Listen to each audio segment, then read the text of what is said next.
Good morning, everyone. Welcome, everyone. Welcome, everyone. Thank you for joining us. We at Milwaukee have been building these talent communities for the past 12 years. We think of ERGs as event-based outcomes, and the only success then would be the amount of people that show up to an event, which isn't how you capture culture and change. Real community is a feeling of fellowship to others. It's a result of sharing common attitudes and understanding and interests and goals. That's what a community is. Human beings are like just social creatures, right? We need to interact, we need to survive, we need to thrive, but the need to connect is universal, right? We're naturally driven towards establishing belonging. Communities are those ongoing groups where we have a common set of purpose. We have emerging leadership over time that shifts over time. We have a sense of belonging within community. We have a common sense of goals and purposes, and we feel levels of trust within communities. 76% of people had their best days at work when they make progress towards goals with friends. And friendship, I think you all can weigh in on this as well, how you define friendship, but that is those relationships between two people where we have some common valuing of each other. We have some common experience together. We've built up those relationships. Culture is trust, right? Do I trust the people I work with?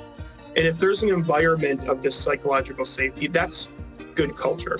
High levels of trust also come through high levels of expectation. The point about trust, right? Like we build trust through giving more information about ourselves and learning more information about each other and that ability to be vulnerable. And when you have psychological safety in the workplace, you know that being vulnerable is important and accepted as opposed to looked at as negative. I think so often we don't invest in building community because we think it's a soft investment that naturally happens or doesn't directly impact the bottom line, when in fact it can transform your company inside and out. This is not only a feel-good mission, but if you want to be a top player, you want to be competitive, and you want to be at the forefront of any industry, you need to focus here. People over production of big things. How do we focus on people? We've trained people to value bricks over brains. And engagement values brains. If someone in my organization feels that they are not being truly valued, we have a problem.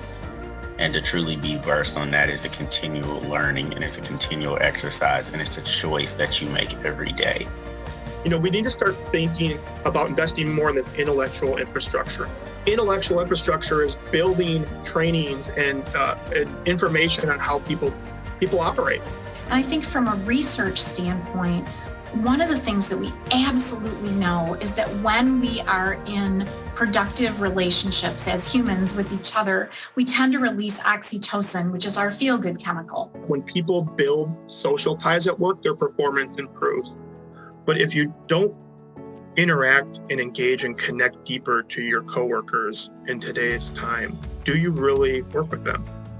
And I think we're in this new future of work where connection is a huge problem. In my ideal world, is that community is exists in collaboration with all these other departments, exists in collaboration with marketing and in collaboration with sales, but it still has this kind of autonomy to make decisions that they feel are right. You can't put messages out there without actually understanding what's your spirit, what's your culture, what do your people say are the good things and the bad things. Because when you put messages out there and you start to build that narrative around your company, it has to match what your employees are feeling. One of the things that's really important when you look at companies is that you can learn plenty about a company simply by looking at their C-suite and their board of directors and what that looks like. And if that leadership team is representative of what that community looks like where they serve. And too often, the answer is a resounding no. We have more access to information than we have ever had in this time of history. And so that means that people are looking at companies and being like, what are you doing? Are you supporting this movement? What are you doing to support these types of communities?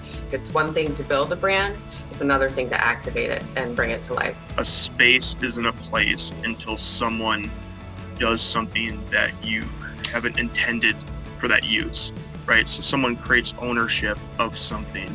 A lot of times I feel where the mark is missed is the follow-up actionable items. What are the things that are being done, not just simply discussed? It's not the conversations you're a part of that's going to push you forward all the time, but the conversations you're not a part of.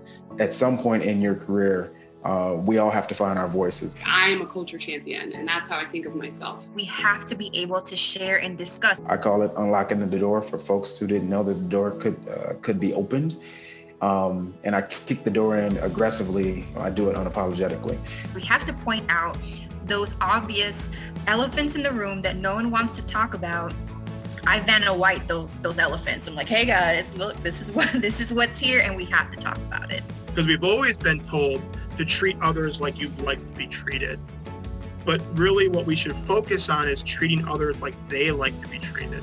2020 has changed us. A lot of things have happened in 2020. 2021 is our year of figuring things out, and 2022 is our year of let's call it leap forward. People have to do a better job of how to build community than just an event in a newsletter.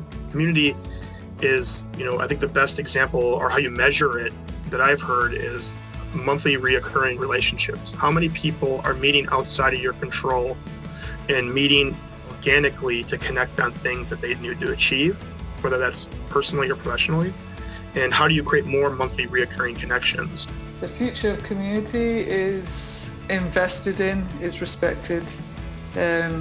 I like to think that the future of communities, we have options for creativity.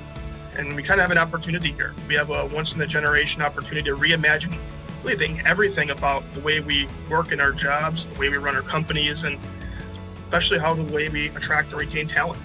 The future of community is there for us to define it, not how it's been defined in the past. I think it's been probably badly defined, and we have this opportunity to redefine what community means to us. And communities aren't stagnant, they evolve, they change over time, right? I want to show up places and really connect. Actually, I just think people are going to care more. Community is the future of companies.